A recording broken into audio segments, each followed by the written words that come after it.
Welcome to the Spring Showcase. I'm Michael Washington. He's Daniel Villalpando. We're here on the Shady Sports Network. The LFA season is winding down. There's one game left in the regular season before we get to the playoffs. We have the June 8th championship game right around the corner. It's hard to believe, man. This season kind of flew, didn't it?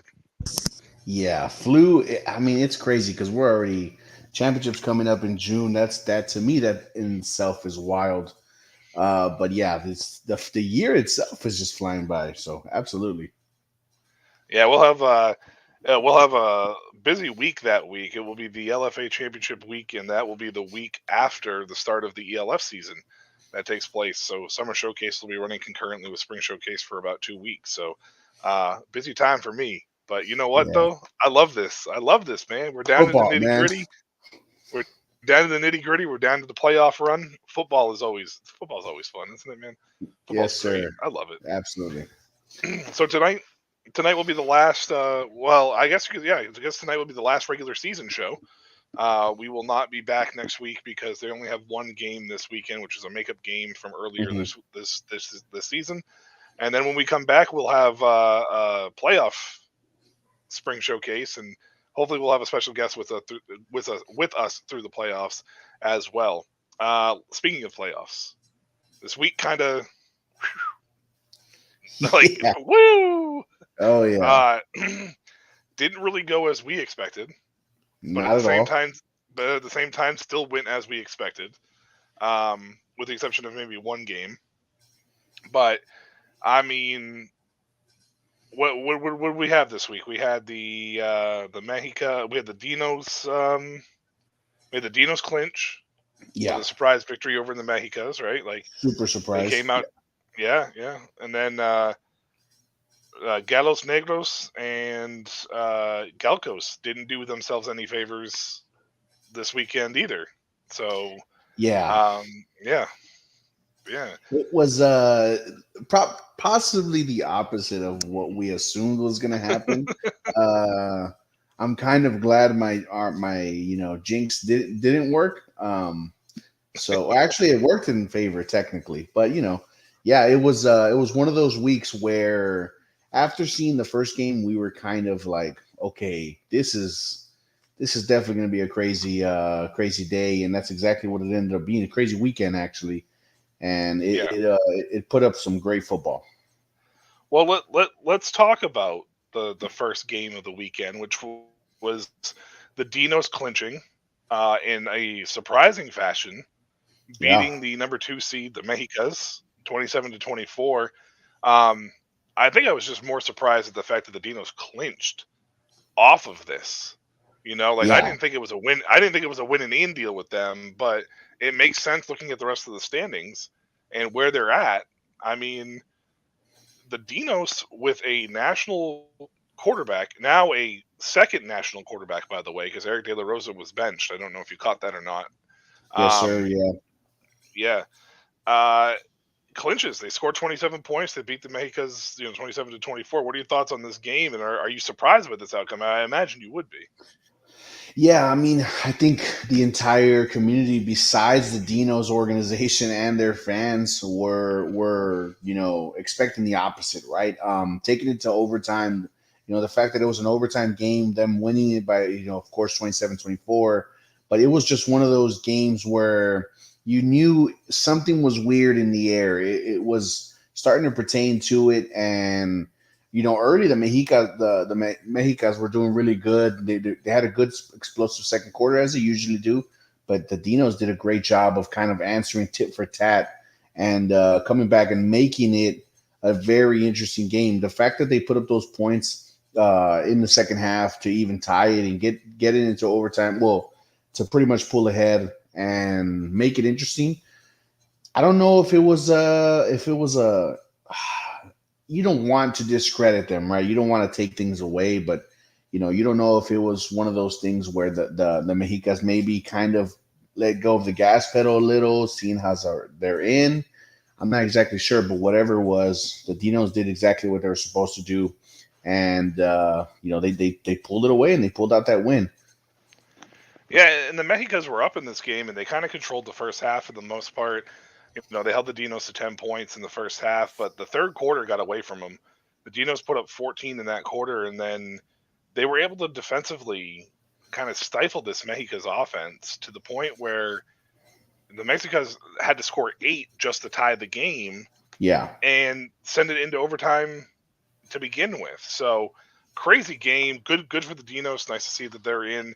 What are our legitimate what are their legitimate chances of actually making any noise in this playoffs? Now I know that the season's been kind of crazy and unpredictable, but that's been kind of outside of the top teams, outside of the Cadillos, the top teams, a game here, a game there, kind of playing down to their competition.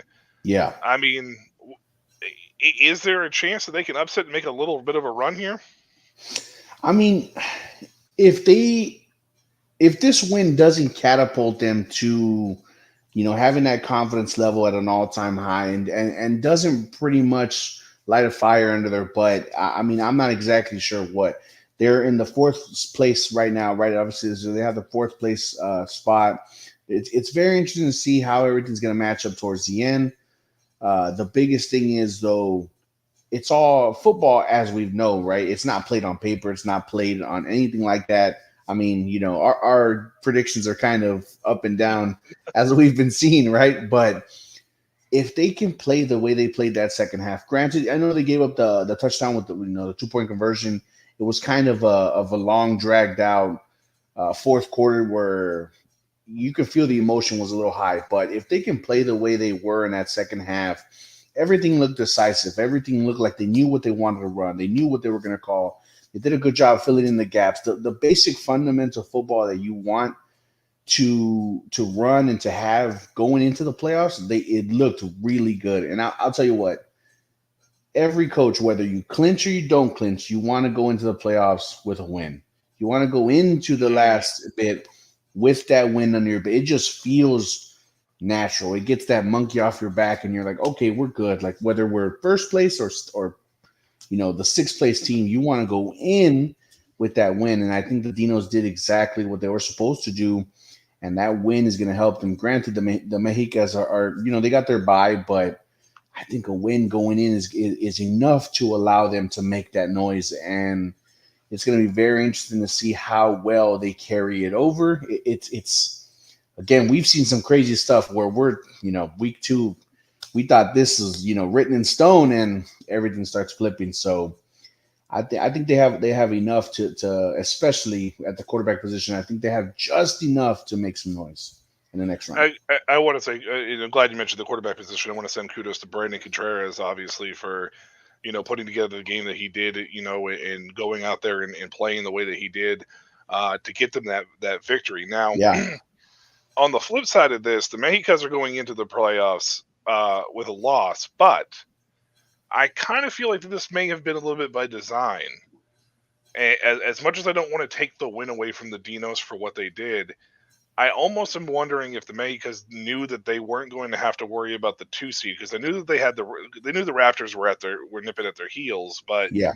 they knew that the Raptors had to play the Cadillos, and the Cadillos wanted that undefeated season. So I almost wonder if maybe the Mexicas kind of didn't put the pedal to the floor in this game and kind of just, let's avoid injury and we can rest up over the course of that bye week. Well, actually 2 weeks really, because next week that they get a bye week as well, because it's only a 1 game, next week. So is it possible that that's what the Mexicas did? Because they kind of felt like they were out of sync, despite that, kind of really good second quarter.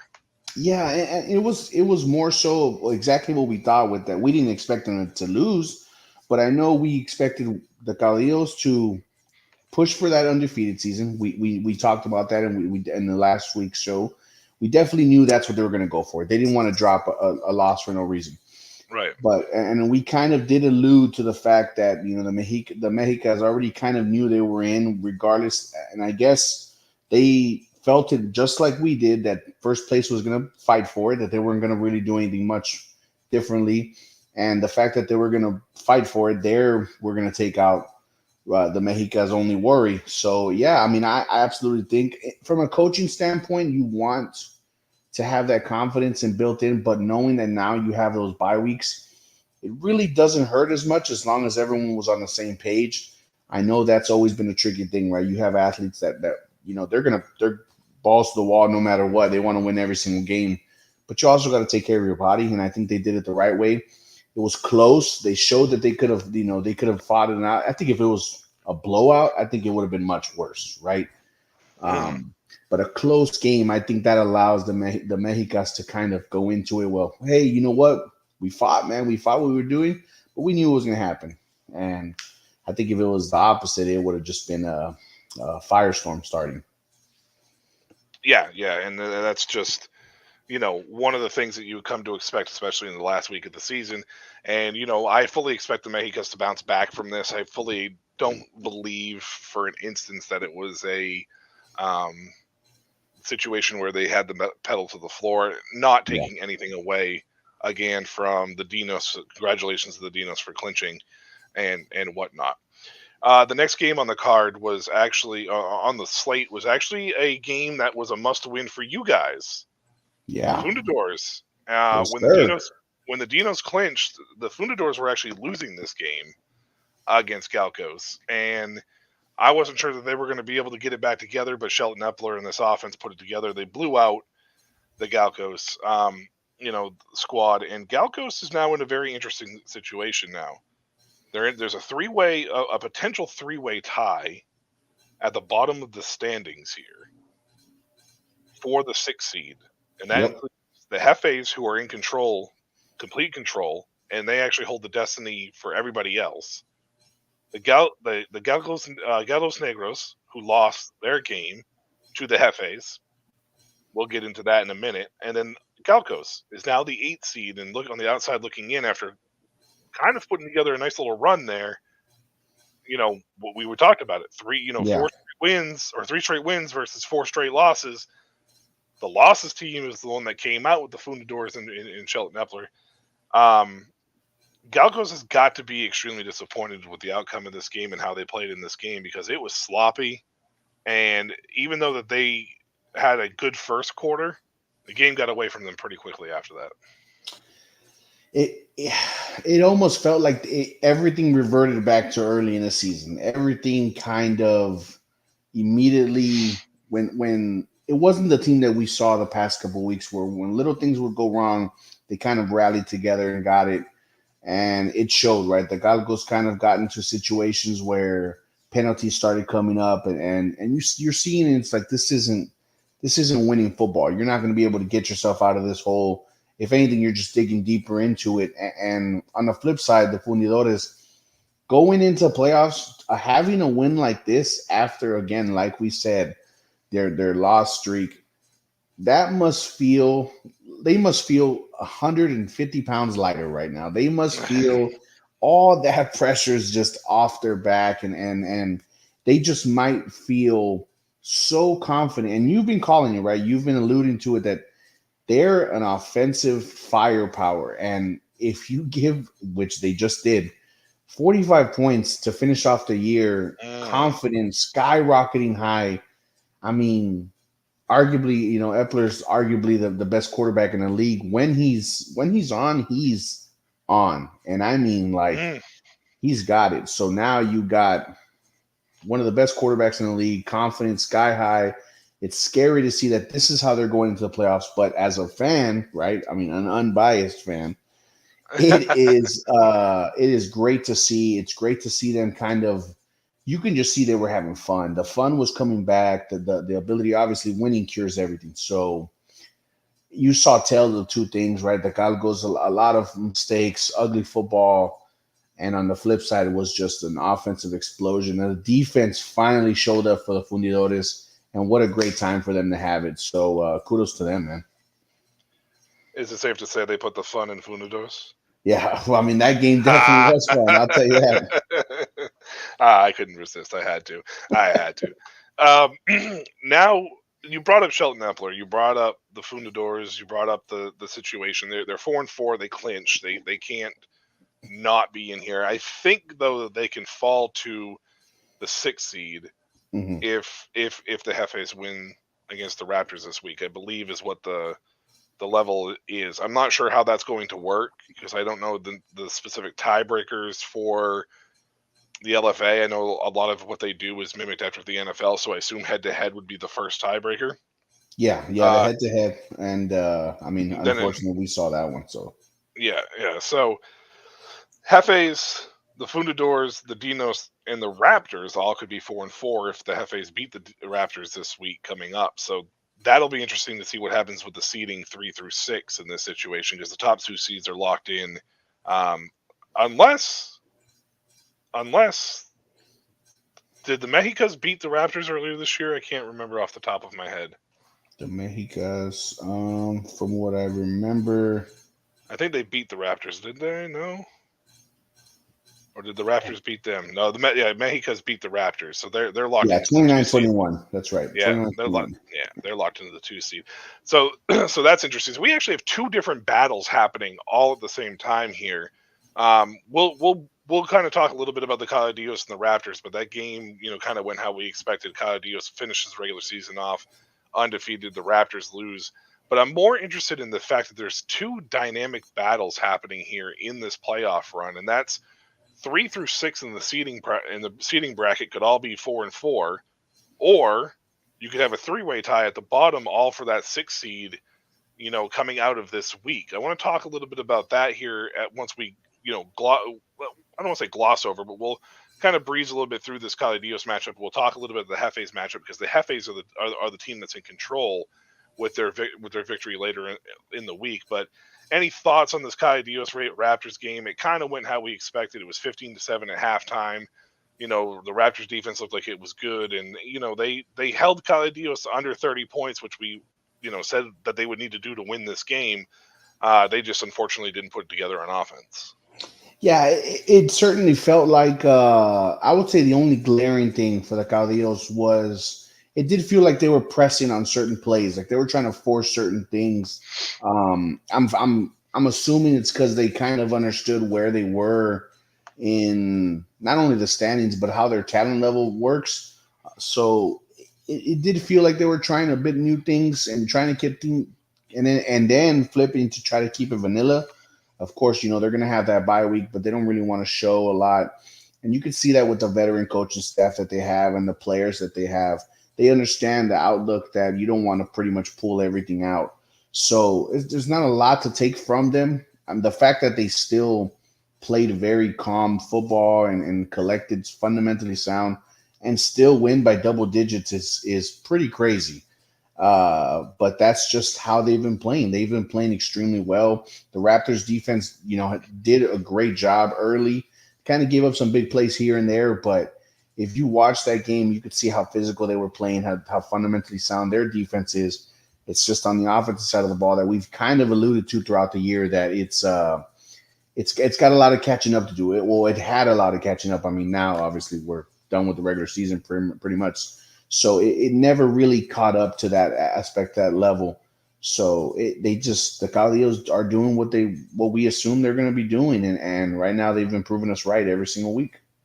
Yeah, and the Raptors going in with a loss is probably not how they wanted to deal with it, but I think that they're pretty happy with their standing as far as the playoffs are concerned. They're either going to be a Yeah, 3 or 4 seed, I imagine, even if the Hefes win. So, I'm sure that they're you know, in really good standing as an organization, and the fact that this is also one of the two teams that we've discussed in numerous times that had a national quarterback, and both those teams ended up making the playoffs. So they have to Yeah. be really excited about that, for sure. All right, the big one, the game that actually could have put we could have either had the playoffs settled outside of a couple seeding spots, or we were stuck in this situation where it's going to be 2 through 6 all with the same 3 through 6 with all the same record, or three teams fighting for that 6 seed. So, and here we are. The Jefes defeated the Galos Negros in a game that honestly probably, to be completely fair with you, shouldn't have gone the way that it did. A 17-9 victory. I felt like for some reason the Galos Negros were just out of sync in this game. They never got it together. And in their playoffs, let's be honest, since we come from the Easter break, they haven't won a game. Yeah. So this has got to be a disappointing end to the season for Galos Negros if they don't get in to the playoffs. You have to figure that this is a disappointing end. But at the same time, still a very successful season, right? Like based upon what happened last year, right? Yeah, and that's kind of what I mean. It felt like I don't want to say we kind of jinxed it, right? I mean, but the biggest thing it was, and the most glaring spot that was with their team was just that what you said. It never really felt like they kind of had a rhythm together. It felt like that break almost hurt them, and this game really magnified that because now you got them pressing, and you could see them trying to push for plays to try to be successful, and it feels like that because obviously they knew what was at stake, right? They're trying to get into the dance and they want to secure that spot, and it felt like all plays were there, like certain things. Defensively, they were in the right spot. Offensively, they called the right thing. It was just always one miscue here, one little thing there. And that's the beautiful thing about football. It's a team sport. When one person's, off the loop, it shows. And it showed just like that. I mean, they've got a great team, in my opinion, and I know in yours, regardless of what happens, they have turned that whole program around, and it's shown a lot. Do we, as fans, football fans, want them to be in the playoffs? Absolutely. I think that'll be the most ultimate Cinderella story you can ask for. But you got to finish the season out strong, and now their fate is in someone else's hands, and that's kind of tough. It's a bit rough situation to be in. So there were 1-3, 1-3 coming out of the break. And unfortunately, looking at this, if head-to-head is the tiebreaker, it looks like that they've actually been eliminated regardless of what the Hefes have for a standing. Because if the Hefes are the 6th seed right now and head-to-head is it, they lost to the Hefes. Yeah, they just lost this week. That's right. And they beat the Galcos. And Galcos probably can't get in no matter what. So I think the playoffs might actually be set regardless of what happens. It's just seeding now. Now that I look at this from the standpoint, Yeah, I don't know what the tiebreakers are. I'm assuming tiebreakers would be head to head first. yeah, I'm assuming that as well. I know on their league website they have only 5 teams confirmed qualified for the playoffs. So I know there's 6 seeds still up there. I'm not exactly. I would say it was going to be head to head as their tiebreaker, but I mean now that you're pointing that out, because even with the Fundidores and the Jefes. The Fundidores beat the Jefes in week 2 by a lot, so they won't. It's really just the 6 seeds that's kind of going to be there. If head-to-head is a tiebreaker, which I would assume would be the very first tiebreaker, but that's going to be very interesting to see. Yeah, like I said, I mean, and if it's points for and points against, right now the Jefes are. They lead in that category as well too. So it's going to be a long shot. It might be points. Yeah, if points are tied at the end of competition, head-to-head matches will be the tiebreaker. Wow, if points are going to be the first. So basically, Jefes need to score more than 3 points this week. That's what they need because they're losing to Galos Negros right now by 3 points. Yeah, in points. That's it. So if they score a touchdown, the Hefes will automatically clinch and get in anyway. So it's going to be an uphill battle for Galos Negros to get in. Um, this game though was 10-9 at the end of the third quarter. Like the Yeah, opportunity was right there for Galos Negros in their fourth quarter. They just stumbled and bumbled their way to being shut out, and the Hefes ended up getting the victory, 17-9. I bet you Galos Negros wishes that they could have capitalized on some of the field position that they had in that game a little bit more than man. a little bit more than they did, because if that point differential comes in, that's going to be a big, you know, uh, that's going to be big for them, Yeah, you know. yeah, So and that's exactly right. I mean, the fact that they had that's exactly what this game felt like. Just missed opportunities on either side. In all honesty, it was just one of those games where all that pressing kind of got into it and kind of got to them. And the fact that it was happening like that, it just looked a little uglier because that. I mean, now that we know it's points, that's it's definitely a rough knowing. I'm not gonna lie. well, I'll tell you what. Right now, I am a Raptors fan this week, and I hope they shut out the Hefes so my Amen. boys can get in. Yes, Um, sir. We got to get you all some right, Gallows Negatives gear, man. I gotta. I need to get some Gallows You know. Negros. You know what? I need That's to get exactly what I'm looking for. That's what I'm that's looking for this weekend. I got that's you. what I need. That's what I need. I need a little bit of that in my life. You know what I'm Yes, saying? sir. You know, I'm gonna put you on the spot right now. You ready? Yeah, I'm You interested. ready? Okay. 'Cause I love putting people on the spot. This is all right. LFA MVP. Who is it? Man, I'm going to be slightly biased with this. I think the definition of MVP is the definition of being the most valuable player for their team. I think Tim Whitfield, in my opinion, deserves it. He's breaking records. He's done it the right way. I really think getting his team as in a first round bye should be like a staple enough. Yes, the Caudillos are undefeated. Yes, they're the prettiest team right now, but that team is complete. It feels like you can put a Mexican national at that quarterback position, and they'll find a way to complete the whole run.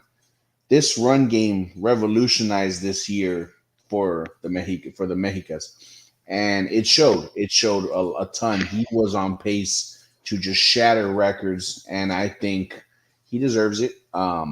I think his numbers speak for themselves, and I truly think that a Langston native deserves to be that MVP. Okay. All right. All right. I'm personally gonna give it to Shelton Epler. The Funadors getting into the playoffs kind of solidified that for me. He's leading the league in passing yards. He's leading the league in percentages, completion percentage, by almost 10%. He's over. He's the only one over 70% of his completions, and he has 31 touchdowns to 10 interceptions or something like that, or 20. It's backwards on the site because it says that he has one touchdown and 31 2-point conversions, and I know that's not the case. So he has 30. He has 31 touchdowns, 10 interceptions, no fumbles. He has been sacked 23 times. The only other person that I would put in the running, and primarily I'd put it in the running because quarterback time kind of gets a little bit of the biased, Of course, with it, would be Jeremy Johnson of the Cali Dios. He's only fourth in completion percentage, but he has 23 touchdowns to 9 interceptions, and he was only sacked 7 times. As far as that was concerned, if I'm looking outside of the quarterback position, Malik Stanley for the Cadios could be another guy that I would look at as well. 685 yards receiving. He has 7 touchdowns on the year, only 5 drops, no fumbles. He has 46 receptions, which is almost 10 higher than the second guy. So I mean, Tim Whitfield. Yeah, I would love to say Tim Whitfield, and I think that Whitfield is definitely in the running and should be considered. For me personally, I think it's going to end up being a quarterback, and because the Fundadores, made you know, made the playoffs, I think it's going to be Shelton Epler going to be the LFA MVP this year. yeah. I wholeheartedly wouldn't absolutely be opposed to that decision. I'm gonna throw a nice little hot take out here. I do know the way the awards are very much gonna be seen as if you have the best team, which again we in the as huge NFL fans, it's not really like that.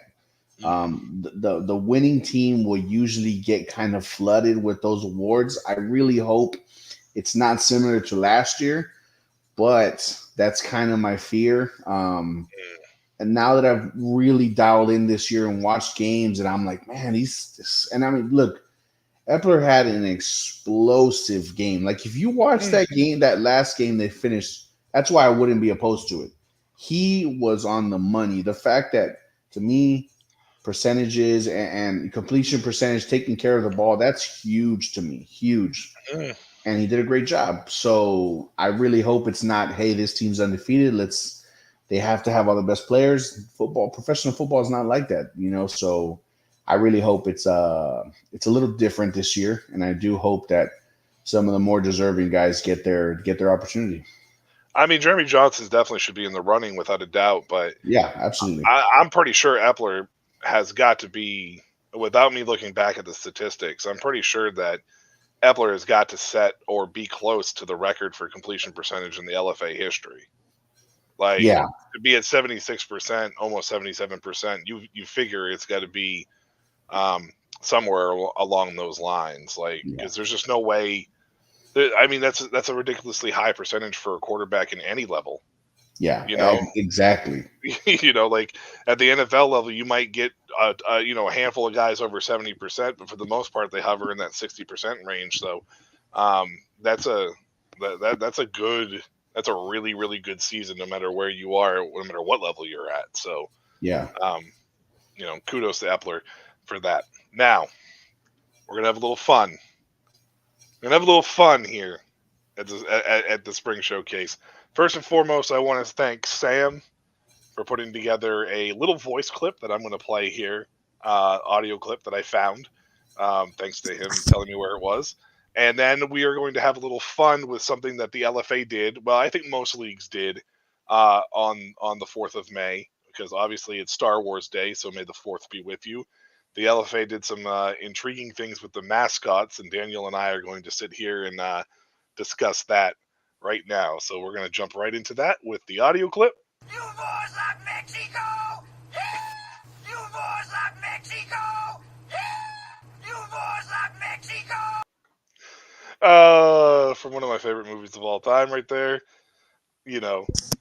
Super Troopers. And then this, Daniel. Ooh. Was this the first time that you saw this when I showed you earlier? Or did you see it? Yeah, absolutely. So I love when leagues have fun, man. I love when they get out of their box, they get out of the PR box, and I really, really enjoyed this one. So the AI generated, Star Wars, from the mascots for each team, obviously up there in the left-hand corner, and I think this one worked out really great. The Gallos Negros one is fantastic. Yep. It's one of my favorites out of them all. It's just he just looks so regal and like badass. Like it came out really good. I was afraid it was going to be kind of, but it really worked out well for me.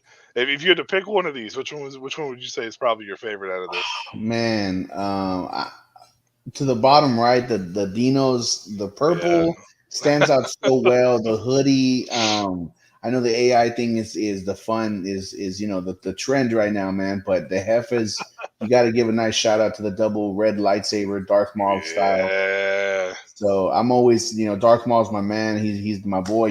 I know May the 4th be with you is a huge day. I'm more of a Revenge of the 5th guy, so I really do enjoy that Dino's one though, man. That one is nice. It's crispy. Yeah, That Dino's one is very crispy. Mhm.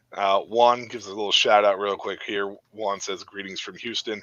Hey, Juan. While we got you, and you can see the screen here, which one of these is your favorite from the fourth? Actually, anybody that's listening or watching, put it down in the comments or whatever, and we'll discuss it with you a little bit here.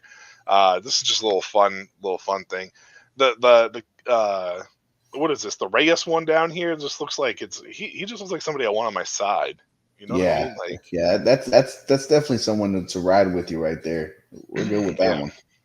I will say as much I like the Fundadors one, but I was a little bit surprised they went with the flames. You know, like Yeah, this that's guy's very on true. fire. I was a little bit shocked with that with the AI side of things there. You know what I mean? Like, but anyways, this was just a little fun little thing that I came across. I figured we could just talk about it right quick because I'm a Star Wars guy myself, so Yes, yes. um, I love that. I think last week we discussed Raptors and Hefes. I think we both went on the Raptors train.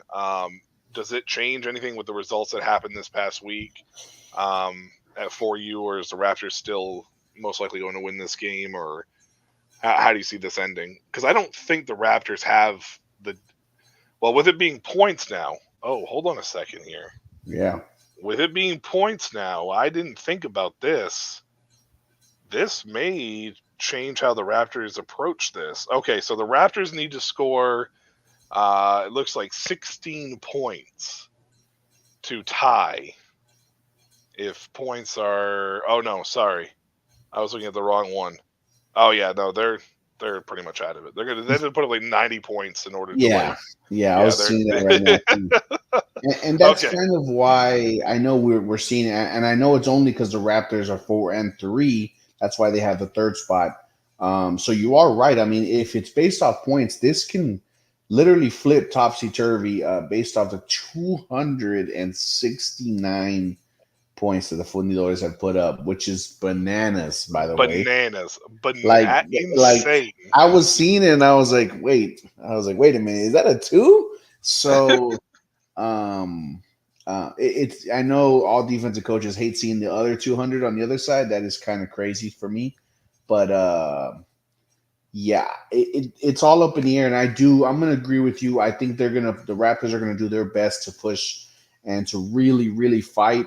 Who knows? I mean, I know they want to stay as high as possible in the seedings, and I think it's gonna be a drag out fight. I don't think anyone's gonna rest. I don't think anyone's gonna pull, put their foot off the gas pedal. I think they're gonna, go guns blazing. And I think they're gonna try to win it all, regardless of the team. But I do have the Raptors edging that one off. Yeah.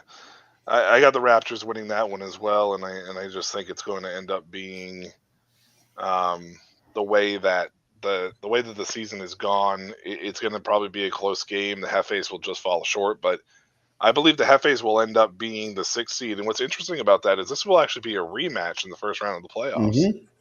if that's how that works out. And the Hefes, Exactly. so the Hefes got a lot more to play for than just getting into the playoff spot. They really want to make sure that they don't they really want to make sure that they don't get what's the word I'm looking for? That they don't want to have to face the Raptors for a second time in a row, I bet. Yeah, that might be almost demoralizing for a team. So they're playing for something to try to get in there and to make sure that it happens. And the Raptors, if you guys are listening to this, or any of your players listening to this, let's shut them out this week, please. Yes. Gotta get those guys negatives in there. Let's get those Gallos Negros in there for sure. No bias though, we're no bias at all. absolutely not, guys. No bias. We're completely professional here with no biasness. Not at all. Not at all. I know for the Yeah. playoffs we'll have some. I'm gonna try to get some merch out there. I know sure. we're a little closer, so I'm gonna try to. As a matter of fact, that's exactly what I'm gonna look for. Well, what's funny is my wife has a cricket, and I was trying to get her to get me a hoodie with the Gallos Negros, symbol Oh, on there it. you go. She refused, by the way. So yeah. Was it the name that stopped it? She doesn't appreciate the name and logo the way that we do. So yeah, most people out there won't. I fully appreciate it. Yeah. I mean, I'm just saying, I'm 100% on board. Creativity at its finest, man. Something that some indoor leagues really should take for granted, you know. But No doubt, no doubt. Yeah, so that's going to do it from us, I believe. I'm going to go ahead and go into, obviously, your favorite segment, everybody's favorite segment here on the LFA, my favorite segment. You said that you were going to try something a little bit different today. You still on board with that, or are you just going to wait it out for a little bit?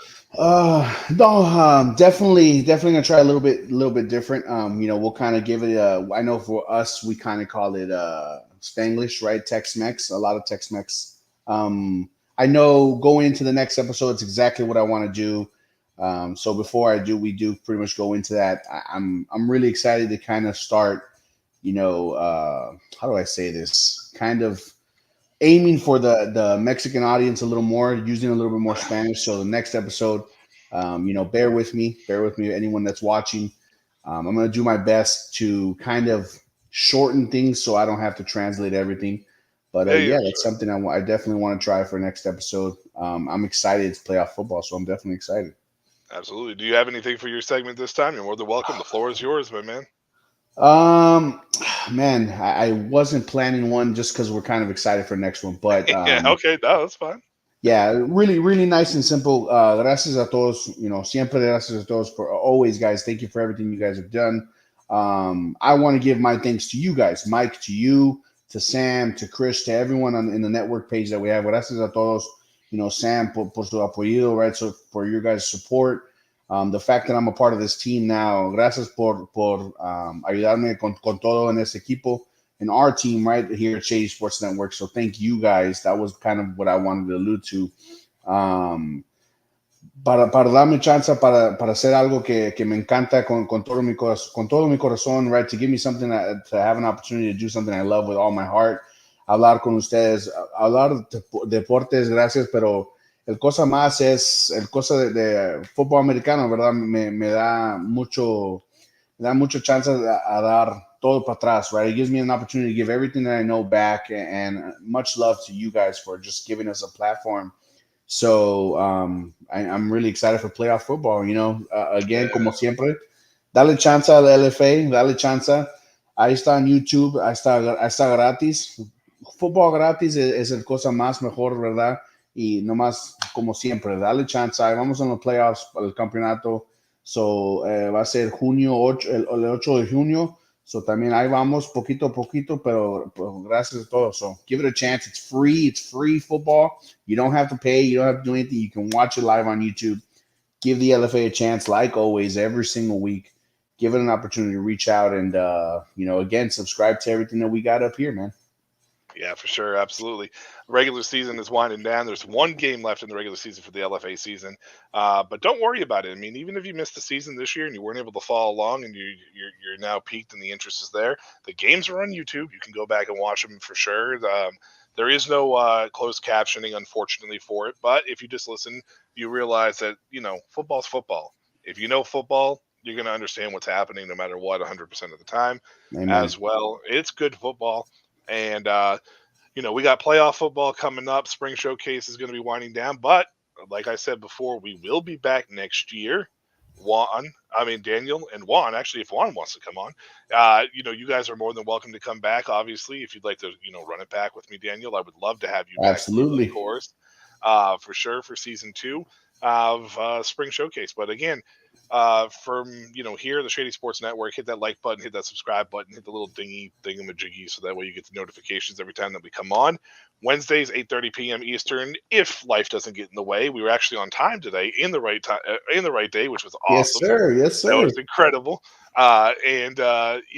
Next year we'll have maybe the same time slot, but we'll worry about that down the road and figure out what we can do there. But either way, Wednesday we have 2 shows, I believe, left, because I think it's only a 2-week, right? 2 weeks, or is it 3 weeks? 3 weeks. 3 weeks. Mm-hmm. 3 weeks. So we have 3 shows left for the LFA, first round of the playoffs, the semifinals, and then obviously the championship game in early June. So we have 3 episodes left here, playoff, but regular season spring showcase is done.